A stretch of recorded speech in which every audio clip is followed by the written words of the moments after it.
On September 6th, 2011, I pulled out an old kit from my stash, a Tamiya 1/35th scale World War II German Schwimmwagen Type 166.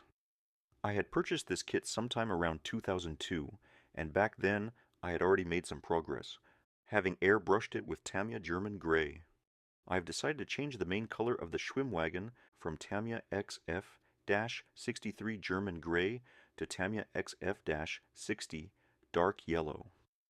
While I generally prefer German Grey, I already have a Tamiya 1/35th German 6x4 Truck Krupp Protze painted in that color, and I wanted to add some variety to my collection.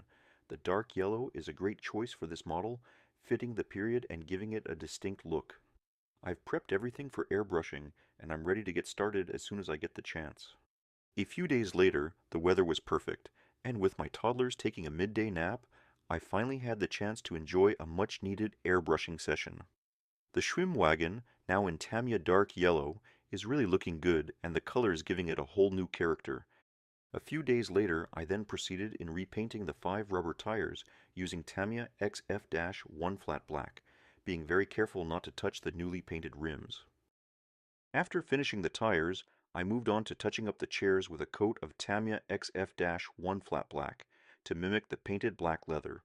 A trick I've been using to make painting easier is gluing the parts temporarily with hot glue onto toothpicks. It's a simple but effective method that makes handling small parts much more manageable, especially when trying to reach those tricky spots. In later years, I moved away from using hot glue and instead employed blue tack. It's been a huge time saver in keeping things steady and in place while I work. Interesting tidbit, the Schwimmwagen, or swimming car, was the most produced amphibious car in history, with over 14,000 units built during World War II. I began by attaching the suspension to the lower half of the body. Once the glue had dried, I moved on to installing the tires. Unfortunately, I ran into a bit of trouble when a pin meant to hold one of the back wheels broke. The super glue dried too quickly for me to properly position the part. I had to eyeball the alignment and hold it steady while the glue set. Despite the challenge, I think I managed a pretty close alignment. Hopefully, the Germans won't mind my almost perfect handiwork. Nein, nein, nein, nein, nein! Oh, I guess not. By the 7th of February, I had completed the interior of the Schwimmwagen. The seats gave me a bit of trouble since there wasn't much surface area to apply the super glue, but I managed to get them in place. I also took the time to add some small details, particularly on the gear shift and handbrake, which really bring the interior to life. These tiny touches make all the difference. As usual, I make it a point to leave my personal mark on every model I build by adding my name and the year it was completed. For this Schwimmwagen, I've decided to hide it in the motor compartment, a spot that will be sealed and inaccessible once the build is complete. It's a little tradition of mine, like leaving a hidden signature, adding a personal connection to each project. I installed the top half to the bottom part of the vehicle, but unfortunately it wasn't a perfect fit, and there's a noticeable gap visible from above. No worries though, a bit of white glue should do the trick to close it up. I'll make sure to paint it to match the rest of the vehicle tomorrow, so it blends seamlessly into the model. I installed the seats onto the chassis and added the steering wheel column. It's always exciting to reach this stage. Now it's really starting to look like a vehicle. Interesting tidbit, Field Marshal Erwin Rommel, known as the Desert Fox, reportedly favored the Schwimmwagen for reconnaissance missions during the North African campaign. Its ability to cross rivers and dunes made it an ideal vehicle for quick getaways or stealthy advances. Rommel's use of innovative tactics often relied on vehicles like the Schwimmwagen to outmaneuver Allied forces. The Schwimmwagen has several grills on the top side, including one behind the back seats.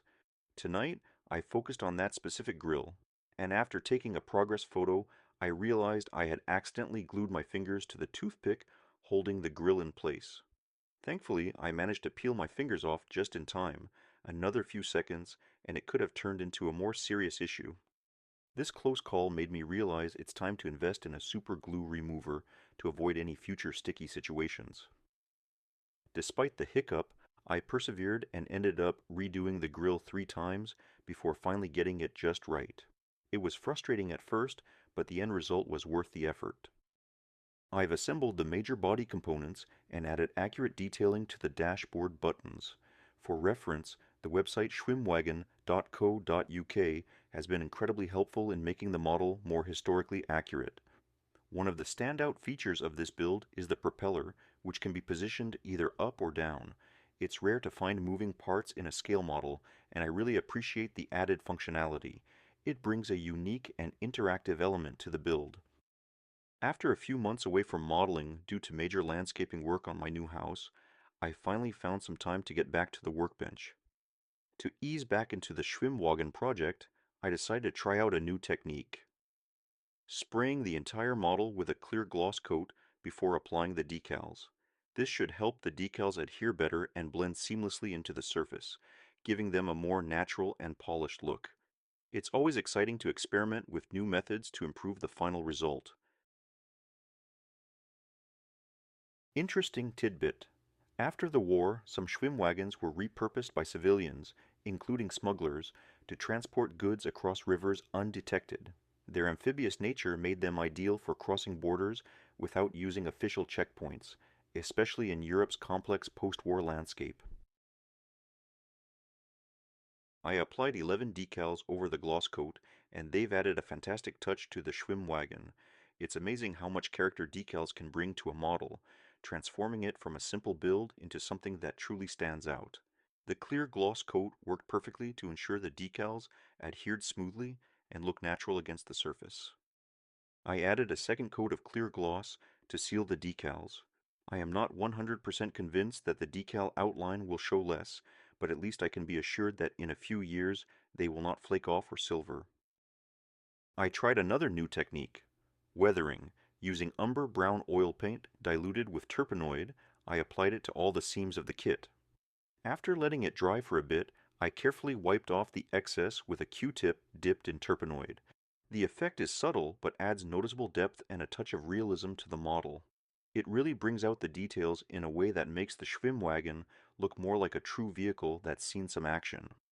This technique is one I picked up from an article in Fine Scale Modeler magazine, and I'm excited to see how it enhances future builds as well.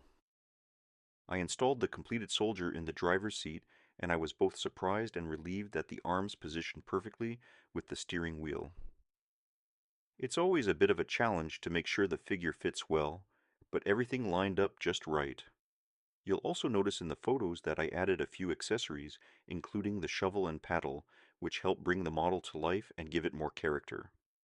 These small touches really complete the scene and make the Schwimmwagen look more realistic and well equipped. Interesting tidbit. During World War II, a Schwimmwagen left behind in southern Italy was repurposed by the Italian fire department Vigili del Fuoco for firefighting and rescue. In Mantova, Lombardy, a preserved red Schwimmwagen highlights its innovative civilian use post-war. I find myself tempted to recreate one in red, perhaps a future project.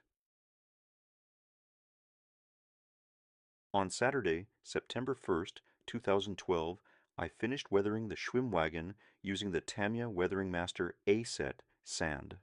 After applying a coat of flat clear, I added the final parts such as the windshield frame and mirrors. I did some additional weathering to refine the look and followed up with a second coat of flat clear to seal everything in. I installed the windshield into the frame using Elmer's white glue, and with that, this kit project comes to an end, over 10 years after I first purchased it. It's been a long journey, but it feels great to finally wrap it up. The Schwimmwagen is complete, and I'm proud of how it turned out. I added up the minutes from my logs, and the total build time for the Schwimmwagen came to 1,281 minutes, or 21 hours and 21 minutes. It's a lot more time than I initially expected, but the extra work was necessary due to the rework from the initial painting when I first bought the kit. Plus, I paid a lot of attention to detail thanks to the research I did.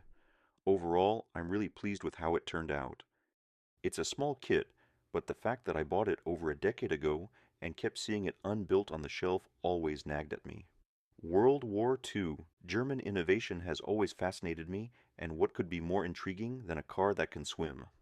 This project was well worth the time and effort, and I'm glad I finally completed it. Thank you so much for watching. I really appreciate you taking the time to check out my video. I hope you enjoyed it, perhaps learned something new, or even inspired you. Until next time, keep on scale modeling.